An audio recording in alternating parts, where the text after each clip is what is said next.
I suppose every marriage has its secrets, the quiet little things tucked away in drawers or corners of the mind, things we never dare speak aloud because we fear they might change how the other sees us. But I never imagined that, after 50 years, I would finally learn the secret my husband had been holding so close to his heart. I had always thought I knew him completely, every laugh, every sigh, every habit we had settled into over decades. We had shared joys and losses, raised children, celebrated anniversaries, and walked hand in hand through winters and springs alike. Yet, it turns out that even after half a century, a person can carry an entire world inside themselves that no one else has ever glimpsed. It began subtly, the way many things in life do. He had always been meticulous, orderly, perhaps even stubbornly so. But there were tiny hints that I now recognize as breadcrumbs, moments that I had either dismissed or explained away to myself. A lingering look at a fashion magazine in the grocery store, a drawer in the closet that never quite seemed to belong to anything practical, little clothes that were folded with precision. Not for me. Not for anyone I knew. For years, I simply assumed they were remnants of his younger days, souvenirs from a life I had never asked to peer into. Then came the evening of our 50th anniversary. Our children were away visiting grandchildren, leaving the house quiet, the air thick with memories and nostalgia. He had planned a small dinner for the two of us, something simple, candlelit, with our favorite dishes. But there was a nervous energy in him that I hadn't seen before, a fluttering in his hands as he poured the wine.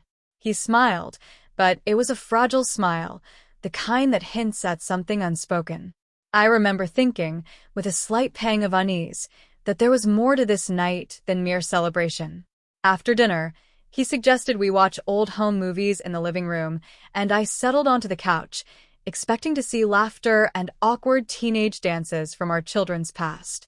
But then he hesitated, setting the remote down, and said, almost in a whisper, "I have something to show you. Something I've kept hidden for a very long time." My heart skipped. I tried to laugh it off, imagining perhaps a surprise gift, or maybe a forgotten photograph. But there was a gravity in his voice that made me sit up straighter. He went to the bedroom, and I followed, curiosity pushing aside caution. There, in the soft glow of the lamp, he opened a wardrobe door I had passed by countless times. Inside were dresses, not a few, but a collection that took my breath away. Silks, cottons, delicate laces, colors that made me dizzy in their richness. My husband, the man who had built a life with me quietly and steadfastly, stood there holding a dress, as if offering it to me, as if he were revealing not just an object, but a part of his very soul. I felt a tangle of emotions, shock, confusion, fear even, but most of all, a deep, aching tenderness. I realized then that this was a piece of him he had carried alone for 50 years, and that his courage to show me now was an act of profound trust. He looked at me with eyes that were trembling, and I knew, without a word, that he was asking, not for judgment, but for understanding.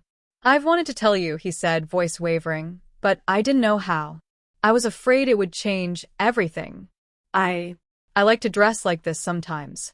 It's who I am, though I've kept it hidden all these years. I've been so afraid of losing you, or worse, disappointing you." And in that instant, time seemed to stretch and bend. I thought of every laugh, every argument, every quiet evening we had shared, and I realized that none of it would change, except that now, we could live in a fuller truth, together. There was fear, yes, but also a raw, trembling excitement at the thought of finally seeing him entirely, without walls. And so I took a deep breath and reached out for his hand, letting him know that the world he had kept secret for so long was safe with me. After that evening, the house seemed different, though nothing had physically changed. The air felt lighter, as if a long-held weight had finally lifted. I remember watching him move around our home in a way I had never seen before, hesitant at first, almost shy, but slowly gaining a quiet confidence. He started bringing out more of the dresses, arranging them carefully, touching the fabrics as if reconnecting with old friends. And I, for the first time, looked at him with new eyes, Not the eyes of a spouse who thought she knew everything, but the eyes of someone witnessing a long-suppressed truth stepping into the light. At first, I worried. How would the children react? How would our friends, our neighbors, the world at large perceive him? Or rather, perceive us? But I realized that my fear was secondary to his relief, his liberation. I had spent decades trying to see him clearly, and now, for the first time, I understood that this was not a whim, a phase, or a secret indulgence. It was a piece of his identity, a form of expression that he had nurtured quietly, tenderly, and sometimes painfully. The transformation wasn't just about clothing, it was about expression, about self-recognition. I watched him carefully, sometimes in silence, as he explored colors and fabrics, trying them on with a mix of excitement and trepidation. A simple cardigan would become a statement, a scarf an emblem of who he truly was. And I noticed subtle changes in his demeanor. His shoulders relaxed, the tension in his jaw softened. His eyes sparkled with a kind of joy that I hadn't seen since we were first married, before life's responsibilities and compromises had tempered our youthful exuberance. We started talking more openly, the conversations that had been avoided for 50 years now spilling out freely. He told me stories of teenage years spent experimenting with styles in secret, nights spent sewing and arranging outfits in the privacy of his room. He recounted moments of shame and fear, of avoiding discovery, of the constant balancing act between personal desire and the life we were building together. I listened, often holding back tears, amazed at the courage it must have taken to live so long with this secret and finally share it with me. One evening, after dinner, he asked if I would help him pick an outfit for a small gathering we were hosting. I hesitated for only a moment, because why should I? After all, he had shared with me his inner world, a world full of delicate beauty and intricate expression. Together, we chose a soft, lavender dress with subtle embroidery. I watched him dress, the fabric brushing against his skin, and I realized that this was not just clothing. It was a kind of therapy, a reclaiming of decades of lost self. His hands trembled slightly as he adjusted a cuff, smoothed a hem, and finally turned to me with a shy, almost childlike smile. "You look radiant," I said, and I meant it. But what surprised me most was not the way he looked. It was the way he carried himself. There was pride now, an honesty in his posture, an ease in his voice, a softness in his smile. It was as though the secret had been a shadow he had carried on his back all these years, and now, finally, he had set it down. And yet, even with all this newfound openness, there was still a suspense, a quiet tension lingering in our home. I knew that the world beyond our walls would not necessarily understand, and I could see the shadow of worry in his eyes whenever the phone rang or the mail arrived. But we faced it together, and in those moments, I discovered something profound. Love is not just about accepting the parts of someone you see every day. It's about embracing the pieces they have hidden, the parts they thought would be too much, the layers that define their truest selves. The weeks that followed felt like stepping into an entirely new rhythm of life. He started taking small, tentative steps beyond the walls of our home. First, it was just around the garden, wearing a soft cardigan and one of his favorite scarves, as if practicing courage in the privacy of sunlight and flowers. Then, slowly, he would wear an outfit indoors while I was cooking, moving naturally without pretense. I watched him with awe, seeing the man I had loved for 50 years reclaim parts of himself that had been buried under decades of routine, responsibility, and fear. One afternoon, he asked if I would go shopping with him. My stomach fluttered, not from worry, but from excitement and curiosity. We walked into a small boutique downtown, the kind of place where the owner greets regulars by name and the air smells faintly of lavender and polished wood. I noticed him stiffen at first, shoulders tensing as he scanned the racks of clothing. But then, slowly, he allowed himself to touch the fabrics, to hold a dress up against his body, to turn in the mirror with that shy, hesitant smile that had become familiar. I remember standing behind him, brushing a hand across the back of his shoulders and thinking how small and human and utterly courageous he looked. There was a vulnerability there that demanded protection, but also a fierce authenticity that commanded respect. The owner noticed him too, eyes widening slightly, and I could see my husband bracing for judgment. But then, he simply nodded politely, and my husband smiled back, a real, genuine smile that lit up his face. That evening, back at home, he confided something that had been weighing heavily on him. "I used to dream about this," he admitted, his voice soft. "I would imagine wearing these clothes, walking without fear, being seen. And I thought, at times, that I had lost my chance. That at my age, it was too late." I took his hands in mine and held them, feeling the warmth of years of love and partnership. "It's never too late," I said, almost fiercely.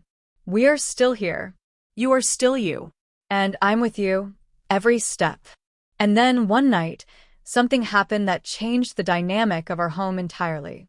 He asked if I would help him try a full transformation, not just clothes but hair, makeup, the works. I hesitated, unsure at first if I could meet his vision, unsure if I had the skills to help him navigate this step. But when I looked at him, eyes wide and filled with hope, I realized that this wasn't about vanity or appearance. It was about his self-expression, his joy, his liberation. And so I agreed. We set up the bedroom as a makeshift dressing room, mirrors propped against walls, soft lighting, and gentle music playing in the background. I watched him carefully as he combed his hair, applied makeup with slow, deliberate strokes, adjusting until he looked at himself and, for the first time, truly saw the person he had been hiding for decades. The transformation was mesmerizing, not because it made him someone else, but because it allowed him to be fully himself. And when he turned toward me, tears in his eyes, I realized that love is not static. It evolves, deepens, and expands in ways you never expect. After that night, there was a quiet sense of anticipation in our home. It was as if the secret had been a storm we had weathered, and now the sun was breaking through in golden, tender light. He began experimenting more openly, sometimes inviting me to watch, sometimes just moving with newfound confidence. And I, in turn, learned something remarkable, that witnessing a loved one embrace themselves fully is one of the most profound forms of intimacy there is. Even so, there were moments of doubt, moments when fear crept in, especially in the quiet of the night, when the world outside seemed vast and judgmental. He would pause, look at me, and I could see the silent question in his eyes. "Will you still love me?" And every time, I would take his hand, smile, and say, "Always," and more every day. As the weeks turned into months, our home became a sanctuary of self-discovery and quiet rebellion against fear. My husband began keeping a journal, documenting each outfit, each experiment with color and style, each small victory in expressing himself. I remember reading one entry over his shoulder one evening. "I feel like I am finally meeting myself. It is terrifying, but wonderful." I wanted to hold him, to cradle the weight of 50 years of secrecy, and tell him that it was okay, that he didn't need to hide anymore. We started inviting close friends over, carefully, selectively, to share moments of joy and normalcy in this new chapter. Some were taken aback at first, unsure of how to respond to a man I had been married to for decades, now openly embracing an identity they had never imagined. But those who truly knew us, who had seen the foundation of our partnership through the years, greeted him with warmth, with curiosity, even with admiration. I saw firsthand that authenticity has a gravity all its own. It draws people in, even when it challenges their expectations.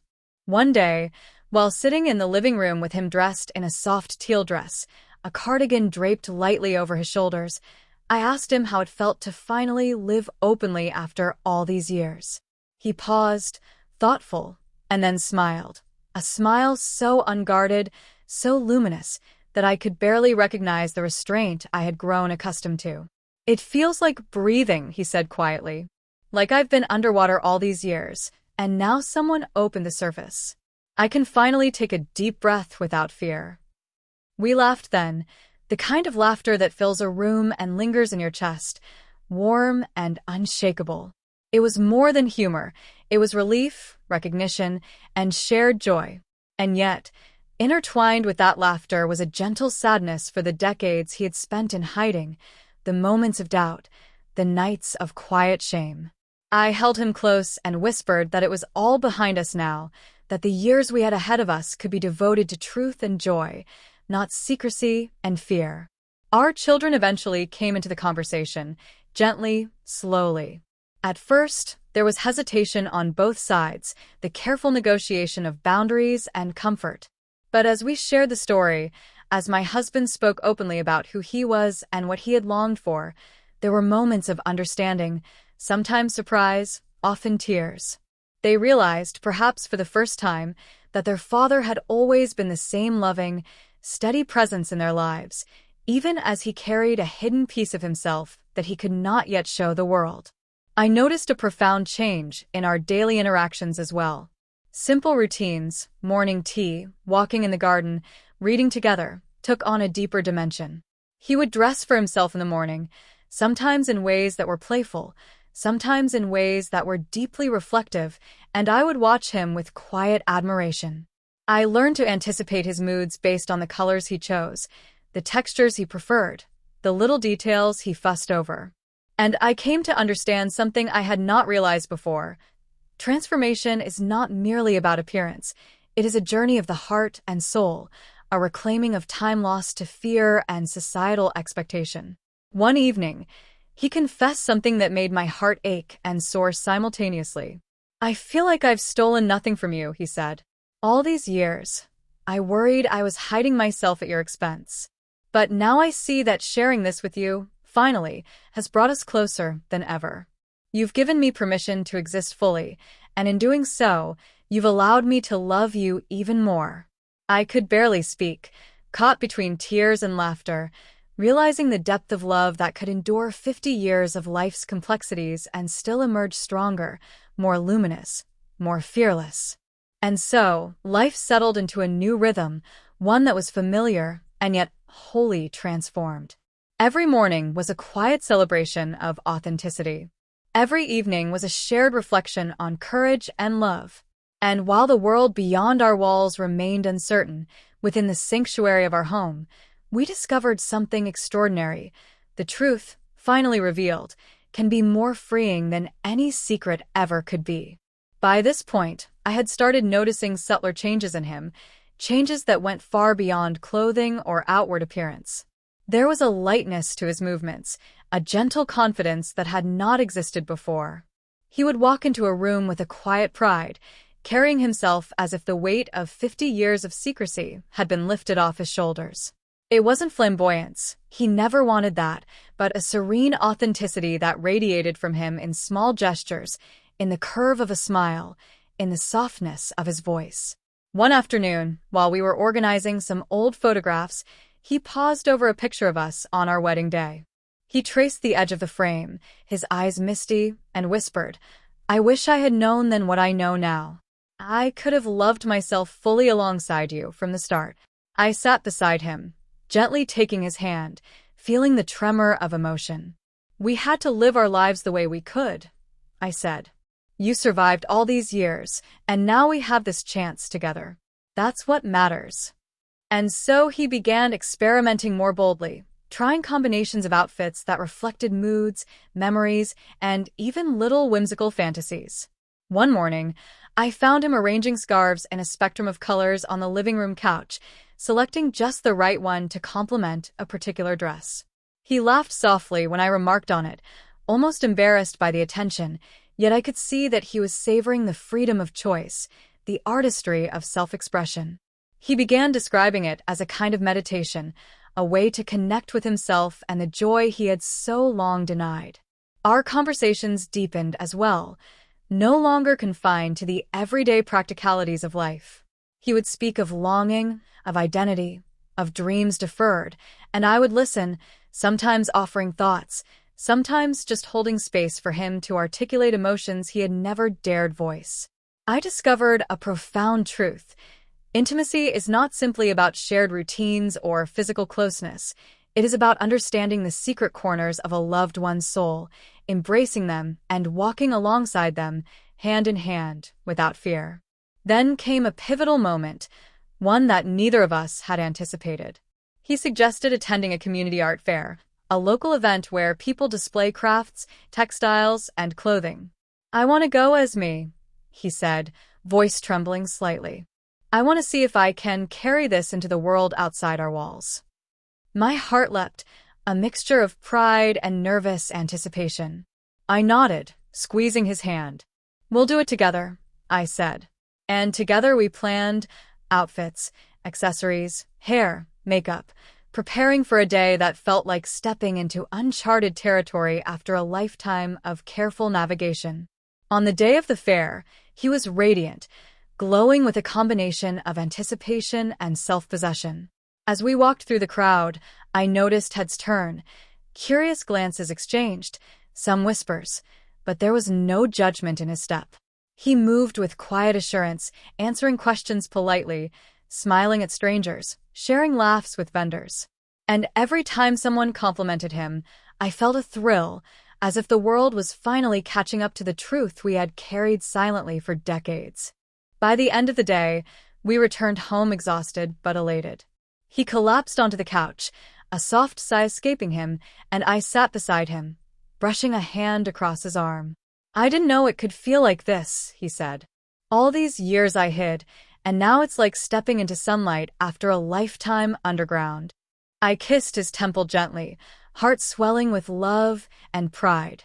"It's never too late to be yourself," I whispered. And in that moment, I understood that our partnership had been strengthened not by the absence of secrets, but by the courage to finally share them. From that day forward, the transformation became more than clothing or appearances. It became a celebration of identity, a reclamation of self, and a testament to enduring love. He carried himself differently, not because he sought attention, but because he had finally recognized his worth. And I, in turn, felt the profound privilege of witnessing him fully, without walls, without pretense, without fear. As time went on, I began to notice the subtle ways his self-expression rippled into other parts of our life. The transformation wasn't just in clothing or appearance. It affected his posture, his voice, his laughter, even the way he interacted with me. There was a softness in his gaze that hadn't been there before, a patience in his hands, a playfulness in his movements. He seemed lighter, not in weight, but in spirit, as if decades of hidden longing had been lifted and replaced with a quiet joy. One evening, we were sitting together on the porch, the sun dipping low and painting the sky in pinks and oranges. He wore a flowing blouse that shimmered softly in the light, and he leaned back in his chair, eyes closed, taking in the breeze. "I never realized," he said softly, "how much fear weighed on me all these years. Not fear of you, not even fear of the world, just fear of being truly myself." I reached for his hand, and we sat in silence, letting the words settle between us. There was grief there, yes, for the lost years, but there was also a profound sense of liberation. It wasn't always easy. There were moments of uncertainty, moments when the world outside our home seemed judgmental or unkind. There were times when he doubted himself, when he questioned whether he had the courage to fully live as he wished. But in those moments, our bond held steady. I would remind him, gently but firmly, that authenticity was a gift, and that the love we shared was stronger than fear or expectation. Slowly, he began to believe it, not just hear it, but feel it in his bones. One afternoon, while sorting through old letters, he found one he had written to himself as a young man, long before we met. In it, he described dreams of dressing, of expressing himself in ways society had deemed improper, of finding someone who could understand. Reading it, I felt a lump in my throat.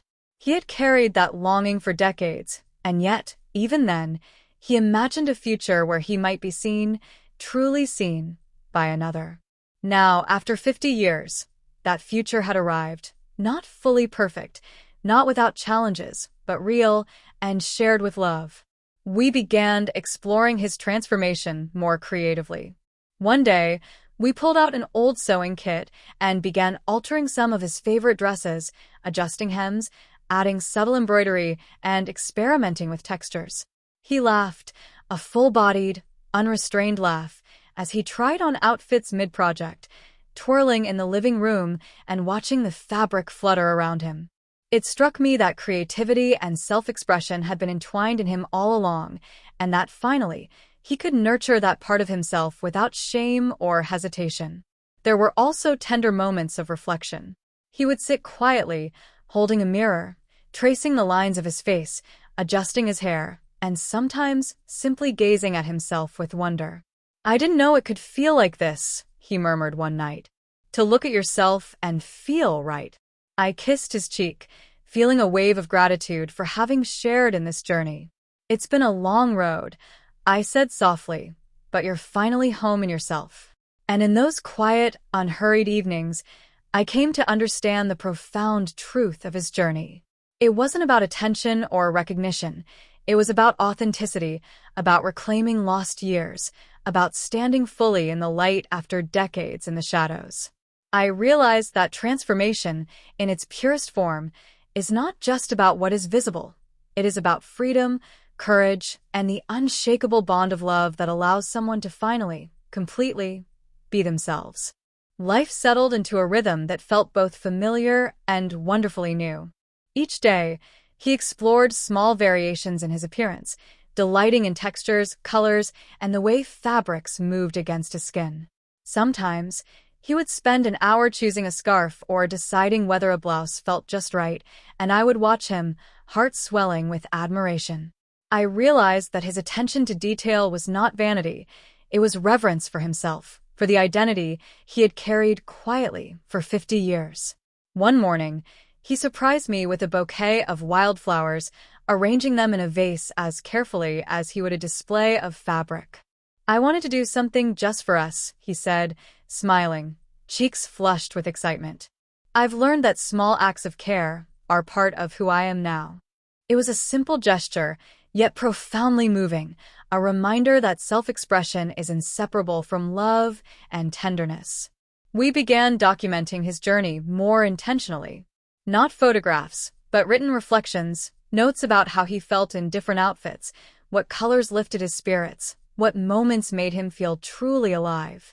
He called it his diary of discovery, and I felt privileged to witness it, to be both observer and participant.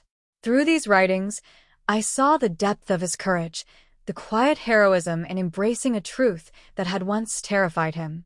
One evening, while we sipped tea on the porch, he grew quiet, staring at the horizon.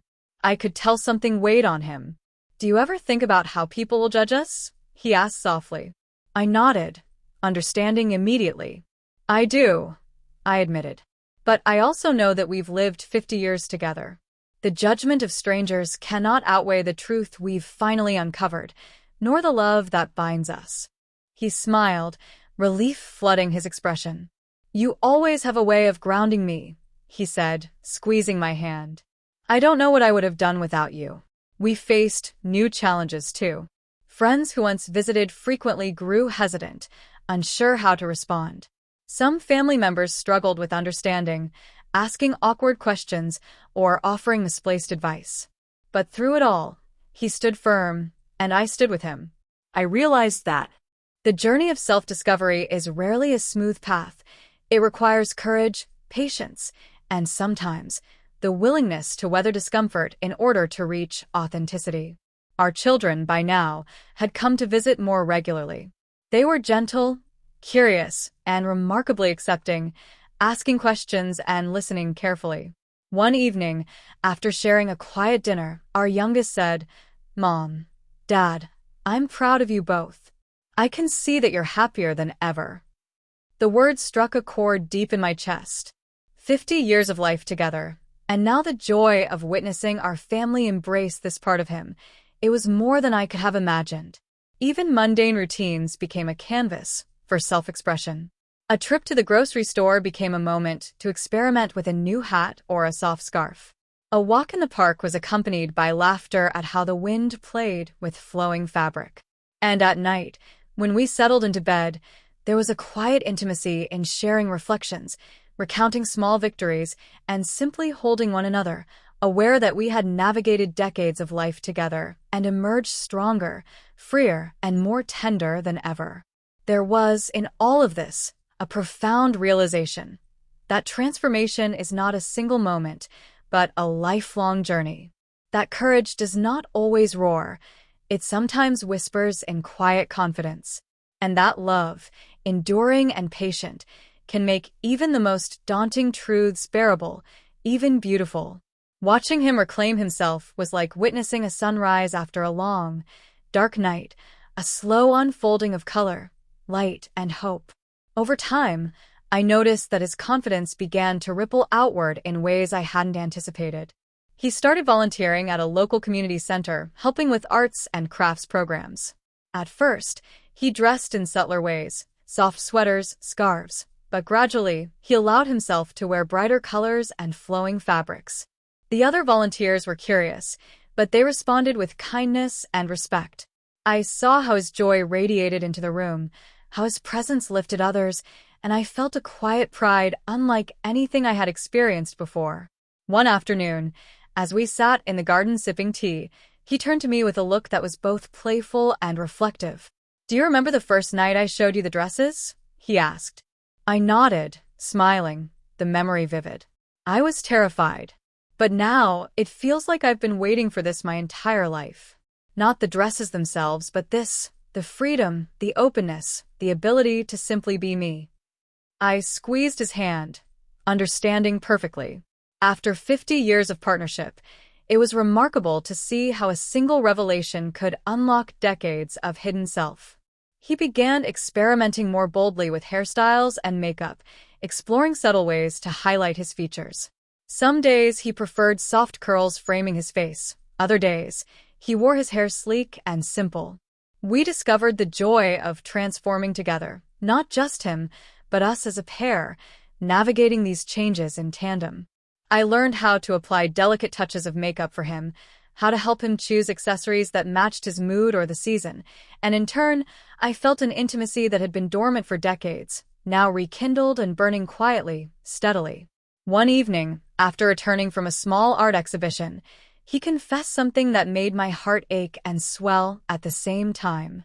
I spent so many years imagining what life would have been like if I could have been myself earlier. And yet here I am now with you. And I finally understand that timing isn't everything. Love can wait, and courage can bloom late, but it still blooms. I rested my head on his shoulder, feeling the truth of those words. Indeed, life had a way of holding back its most profound lessons until we were ready to receive them fully. There were, of course, moments of reflection and quiet melancholy. Sometimes he would pause in front of the mirror, tracing the lines of his face and hands, and say softly, "I wonder what I could have done differently." And I would respond gently, "All those years led you here. You are exactly who you're meant to be, and we are here together now. That is what matters." He would nod, a soft sigh escaping him, and I could see the tension in his shoulders release ever so slightly. Even our evenings together were transformed. We would sit on the porch after dinner, wrapped in soft shawls, sharing stories of the past and dreams for the future. He often spoke of little things he wished he had explored in his youth, and I listened with rapt attention, marveling at the richness of a life finally allowed to unfold in all its dimensions. And when he looked at me, with those eyes so full of love and gratitude, I knew that the secret he had carried for 50 years was no longer a burden, but a bridge to a deeper, more authentic connection between us. And so, life continued, each day a testament to resilience, courage, and the enduring power of love. I came to understand something remarkable, that self-discovery has no expiration date, and that the heart can always expand to embrace truths long hidden. His transformation was more than appearance. It was the reclaiming of decades of suppressed identity, the celebration of authenticity, and the quiet, beautiful unfolding of a man I had loved for 50 years in ways I never could have imagined. By now, our home had truly become a sanctuary, a place where authenticity was celebrated, not hidden. The wardrobe that once held a few secret pieces now overflowed with textures, colors, and fabrics, each item a small declaration of freedom. I watched him move through the house, sometimes choosing an outfit, sometimes simply draping a scarf around his shoulders, and I realized that these small acts were not just about clothing. They were acts of courage, acts of claiming the life he had longed for but feared to live. One afternoon, while sitting together on the couch with sunlight streaming through the window, he turned to me with a wistful expression. "Do you ever think about how different life would have been if I'd been able to live like this earlier?" he asked. I paused, choosing my words carefully. "I do," I said. "But I also think about the life we've built together, the love we've shared, and the fact that we are here now in truth together. That's more important than anything we could have changed." He nodded slowly, a quiet smile forming. "Yes," he said softly. "You're right. I've waited 50 years, but I've never felt more alive than I do today." He began experimenting with more elaborate transformations at home. Delicate scarves paired with flowing tops, subtle jewelry, soft touches of makeup that highlighted his eyes and smile. I helped him, often feeling like an accomplice in a beautiful secret, a guardian of a joy long deferred. Each evening, we would admire the reflection in the mirror together, not with vanity, but with a quiet pride and reverence. His transformation had become a ritual, a meditation, a reclaiming of self that radiated through every gesture. Our connection deepened in ways I hadn't anticipated. We spoke more openly about feelings, about regrets, about dreams we had once tucked away. He confided his fears and joys with a vulnerability that was breathtaking, and I responded with the kind of love that only decades of shared history can nurture. It wasn't always easy. There were moments when self-doubt crept in, but together we navigated those uncertainties with patience and tenderness. One evening, as we prepared for a quiet anniversary dinner of our own making, he paused and looked at me, eyes glistening with emotion. "I never imagined that revealing this part of myself would bring us closer than ever," he said.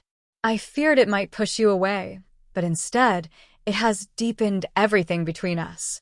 I took his hands in mine, feeling the warmth and the steady pulse of a man who had finally claimed his truth. "It always takes courage to be fully seen," I replied. "And you've done it magnificently. I've never loved you more." And in those quiet moments, I realized the profound impact of his journey, not just for him, but for us as a couple.